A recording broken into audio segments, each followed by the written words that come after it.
I bless the world because I bless myself. No one can give unless he has. In fact, giving is proof of having.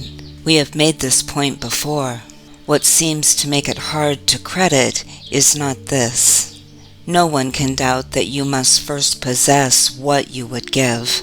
It is the second phase on which the world and true perception differ. Having had and given, then the world asserts that you have lost what you possessed. The truth maintains that giving will increase what you possess. How is this possible? For it is sure that if you give a finite thing away, your body's eyes will not perceive it yours. Yet we have learned that things but represent the thoughts that make them, and you do not lack for proof that when you give ideas away, you strengthen them in your own mind.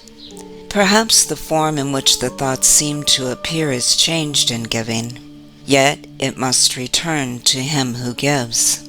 Nor can the form it takes be less acceptable. It must be more. Ideas first belong to you before you give them.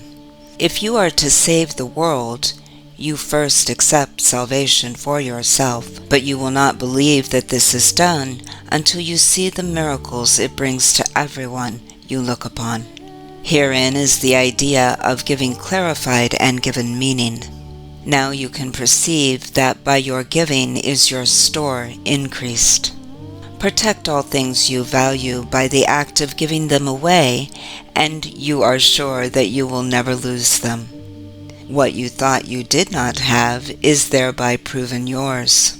Yet value not its form, for this will change and grow unrecognizable in time, however much you try to keep it safe. No form endures. It is the thought behind the form of things that lives unchangeable. Give gladly. You can only gain thereby. The thought remains and grows in strength as it is reinforced by giving. Thoughts extend as they are shared, for they cannot be lost. There is no giver and receiver in the sense the world conceives of them. There is a giver who retains, another who will give as well. And both must gain in this exchange, for each will have the thought and form most helpful to him. What he seems to lose is always something he will value less than what will surely be returned to him. Never forget you give but to yourself. Who understands what giving means must laugh at the idea of sacrifice, nor can he fail to recognize the many forms which sacrifice may take. He laughs as well at pain and loss, at sickness and at grief, at poverty, starvation, and at death. He recognizes sacrifice remains the one idea that stands behind them all, and in his gentle laughter are they healed. Illusions recognized must disappear.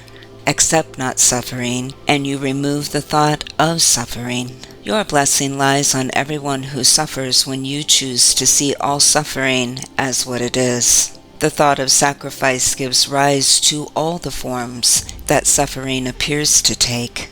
And sacrifice is an idea so mad that sanity dismisses it at once.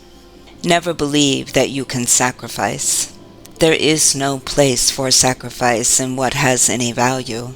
If the thought occurs, its very presence proves that error has arisen and correction must be made. Your blessing will correct it. Given first to you, it now is yours to give as well. No form of sacrifice and suffering can long endure before the face of one who has forgiven and has blessed himself. The lilies that your brother offers you are laid upon your altar, with the ones you offer him beside them. Who could fear to look upon such lovely holiness? The great illusion of the fear of God diminishes to nothingness before the purity that you will look on here. Be not afraid to look. The blessedness you will behold will take away all thought of form, and leave instead the perfect gift forever there, forever to increase, forever yours, forever given away.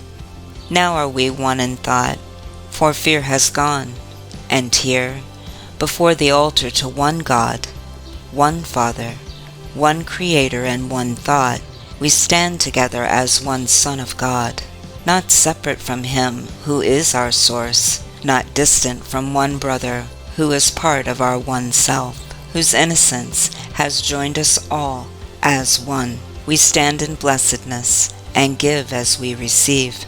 The name of God is on our lips, and as we look within, we see the purity of heaven shine in our reflection of our Father's love. Now are we blessed, and now we bless the world. What we have looked upon, we would extend, for we would see it everywhere. We would behold it shining with the grace of God in everyone.